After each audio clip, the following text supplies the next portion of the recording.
और कितने कितने रुपए में बिकती है? 10-20 हज़ार रुपए से लेके बस ज़्यादा से ज़्यादा 50-60 हज़ार से ज़्यादा इनकी कोई कीमत नहीं, कोई कीमत ही नहीं है। क्योंकि वो आमदनी का ज़रिया ही नहीं वहाँ रहा। वो तो बस बिकने का ज़रिया है कि क्या है 200-250 रुपए किलो एक आदमी दे के जाएगा। उसमें बहुत सारे लोगों का है देना, सब हैं उसमें हिस्सेदार। दिन भर में 15 से 20 कस्टमर 15 हो। से 20 कस्टमर, क्या हालत होती होगी बेचारे की बॉडी की?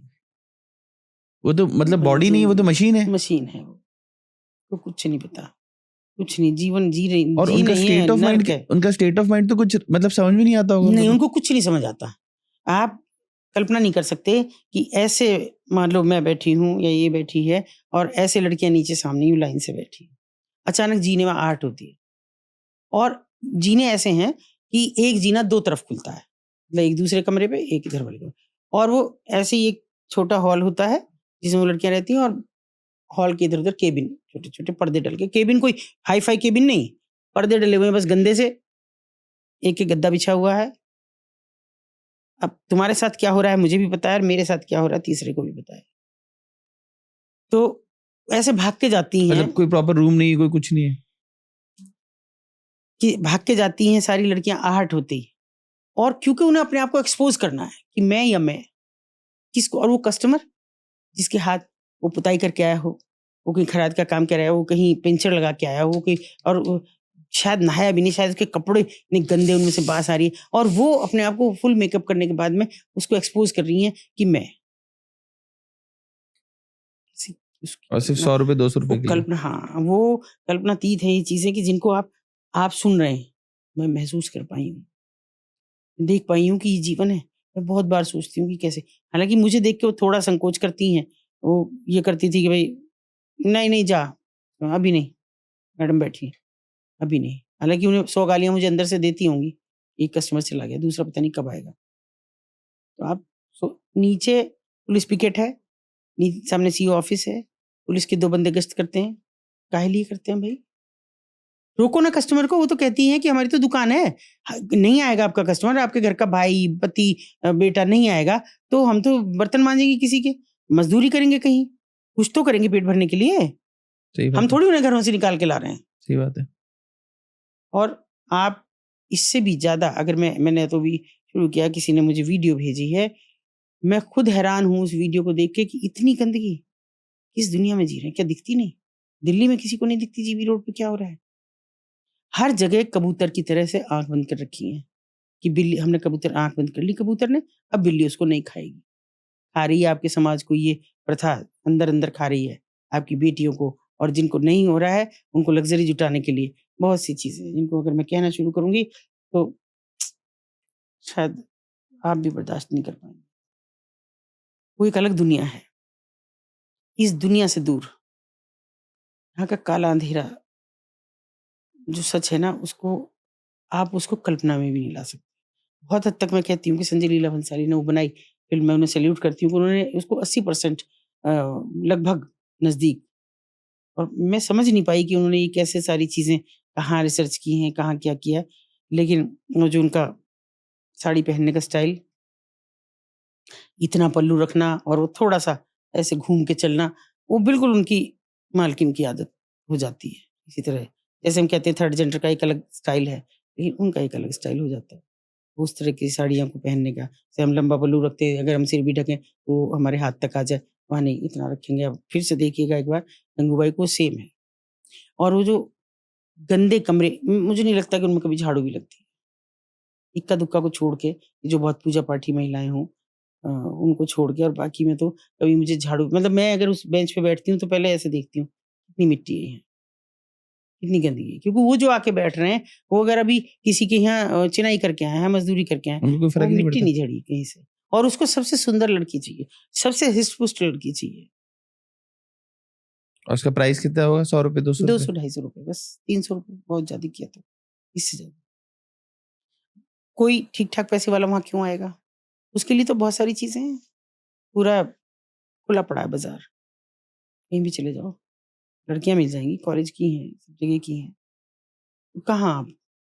किस उस दुनिया में कोई जाना नहीं चाहता। मुझे बहुत लोगों ने कहा कि कैसे चली जाती है। जैसे बहुत बुजुर्ग कोई में थे कि जो मतलब सामाजिक कार्यकर्ता भी थे और मुझसे थोड़ा लगाव भी रखते थे। भाई तू बता, तू कैसे चली जाती है?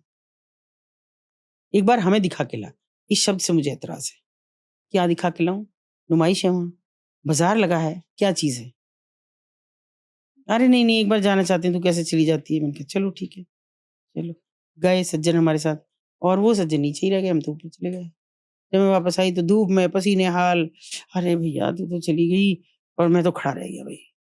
मैंने क्यों कहा शर्म आई इसलिए, ऊपर जाने में? मैंने कहा तुमको शर्म आई है, तुमको लगा ये कि वहाँ एक औरत है और मेरे लिए वो बहन-बेटी, इसलिए नहीं आ पाए। तुम सोचते कि वहाँ मेरी एक बहन भी हो सकती है, एक बेटी भी हो सकती है, एक माँ भी हो सकती है, तो आप निसंकोच आते ऊपर।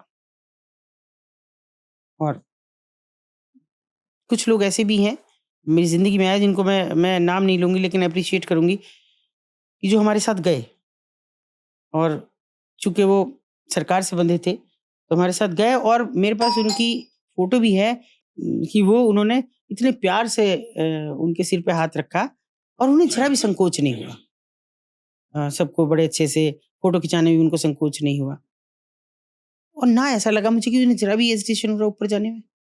चले गए और आ भी गए। किसी ने तो उनको नहीं कह दिया, ठीक है? और इससे भी बुरा बताऊँ कि 98 में मुझे ये लगा, 4 साल मुझे काम करते हो गए थे, थोड़ी आंतरिकता भी उन लोगों से हो गई थी कि कुछ इनका कला उभारती हूँ। मुझे कोई रास्ता नहीं दिख रहा था कि मैं कैसे इनको मेन स्ट्रीमिंग में लाऊँ। मैंने कुछ महिलाओं से बात की, मैंने कहा तुम गाती अच्छा हो और तुम नाचती अच्छा हो, कुछ करते हैं। वो बड़ी खुश हुई सब। सबकी तैयारियाँ शुरू हो गई और मीडिया ने इतना मुझे एप्रिशिएट किया कि रोज़ रिहर्सल की खबरें छपी। आज रिहर्सल इस कमरे पे हो रही थी, इस कमरे पे और कोई कस्टमर नहीं। टोटली इनकार किया गया कि कोई नहीं। कार्यक्रम की हमने तैयारी पूरी कर ली और हमें उम्मीद थी कि मुश्किल से 100 लोग आएँगे। पर हमने 1-2 विधायक बुलाए और डिस्ट्रिक्ट प्रोबेशन ऑफिसर बुलाए और इन्हीं के लिए एक तैनात होते हैं रेस्क्यू ऑफिसर। उन सज्जन को भी बुलाया और भी कुछ लोग थे और शहर के जाने-माने लोग भी थे। रेस्क्यू ऑफिसर तो नहीं आए क्योंकि उन्हें तो रेस्क्यू करना ही नहीं, कभी करा ही नहीं। वो तो कोई रेस्क्यू ऑफिसर आज तक कोई रेस्क्यू नहीं किया। ये पोजीशन होती है कि हाँ, रेस्क्यू वो ऑफिसर जिला होते हैं? रेस्क्यू ऑफिसर ही होते हैं। प्रोबेशनरी ऑफिसर आए, उन्होंने बड़ा एप्रिशिएट भी किया और हमें उम्मीद नहीं थी कि 100 लोग भी आएँगे लेकिन हज़ारों लोग आए। हॉल के हमें दरवाज़े खोलने पड़े, बहुत लोग आए और वो इतना मीडिया ने इतना लिखा कि उन्हें ऊँचा पीढ़ा देने की एक ईमानदार कोशिश और बहुत अच्छा लिखा, सबने बहुत एप्रिशिएट किया, बहुत अच्छा आपने कार्यक्रम किया और गज़ब उन्होंने गाया और अपने आप अपनी पीड़ा भी बताई, सब चीज़ें बताई। मुझे लगा कि उम्मीद की किरण है कि ये इस राह पे चल निकलेंगी कि इनकी कला को बढ़ावा देते हैं। लेकिन उसके नतीजे अब सुनिए आप। सबसे पहले तो जिला प्रोबेशन ऑफिसर को मात्र ₹20 की रिश्वत लेने में जेल भेजा गया। वो क्यों गए वहाँ?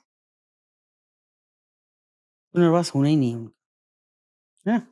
मतलब कार्यक्रम में क्यों शामिल हुए इसलिए दिक्कत थी? बिल्कुल। कि बट उन्होंने मुझे कहा, वो तो पब्लिक वो है, उसमें क्या हाँ, दिक्कत मुझे थी? नहीं मालूम था। मैं जब उनसे मिलने गई, मैंने सुना कि अरे! जेल चले गए? मैं जेल गई, मेरे हस्बैंड भी साथ में थे, तो वो बहुत रोए। इतना रोए वो कि मैं मतलब मुझे, हालाँकि उसी बीच के बाद से हमारा इतना अच्छा संबंध हो गया था उनसे। मैंने कहा सर अगर मेरी वजह से ये हुआ तो मैं ही आपको निकालूँगी। कि नहीं, जी बिल्कुल इस दिमाग में आप मैडम रखो मत। मैं चाहता हूँ, इन्होंने भेजा ना मुझे जेल, ₹20 की रिश्वत दिखाई कि मैंने विधवा पेंशन बनाने के लिए ₹20 लिए। इतनी भी मेरी वो गिर नहीं गई। क्लास 1 ऑफिसर हूँ, गज़ेटेड ऑफिसर हूँ, इतना भी नहीं गिर गया। लेकिन जिस लिए मुझे भेजा, मुझे दिन-दिन धमकाया गया तुम वहाँ नहीं जाओगे। मगर मैं उसी के लिए पोस्टेड हूँ, मैं क्यों नहीं जाऊँगा? उनके पुनर्वास के लिए करूँगा ना मैं जो भी मैं कर सकता हूँ। और मुझे जेल का कोई वो नहीं है। हालाँकि ज़मानत हुई, सब चीज़ें हुई, मगर वो 2-3 दिन भी उनके लिए बड़े कष्टकारी थे। कोई उनको नौकरी से तो तुम हटा नहीं सके, वो फिर भी वहीं रहे और उन्होंने हर जगह मुझे एप्रिशिएट किया। अगर मैं हूँ आपके साथ हूँ, जहाँ भी आपको कोई दिक्कत हो, मुझे इससे अब मैं समझ गया हूँ कि प्रशासन में भी लोग कितने गंदे और जलील हैं। बस, अब वो रिटायर हो गए हैं, आज तक भी आते हैं, मेरे घर भी, मेरे ऑफ़िस भी, सब जगह आते हैं। तो आप ये समझ सकते हैं जब मानसिकता ये हो कि जो उठे, भाई मुझे जेल तो नहीं भेज सकते थे, मुकदमे तो करे ही 50, कचहरी में तो रोज़ खड़ी ही रहती हूँ। कुछ उनकी गवाही देने जो उन पे मैंने करे हैं, कुछ अपने लिए। तो दबाओ, कैसे दबा सकते हो? जितना ज़्यादा तो क्यों इसका मंशा क्या है? मंशा ये है कि ये बाज़ार बंद ही नहीं होने चाहिए। क्योंकि जो छोटे तबके का आदमी है, वो वहां चला जाए। और बड़े के लिए तो खुला है, पूरा आसमान खुला है। जो हालत चल रही है लग्जरी जुटाने के लिए,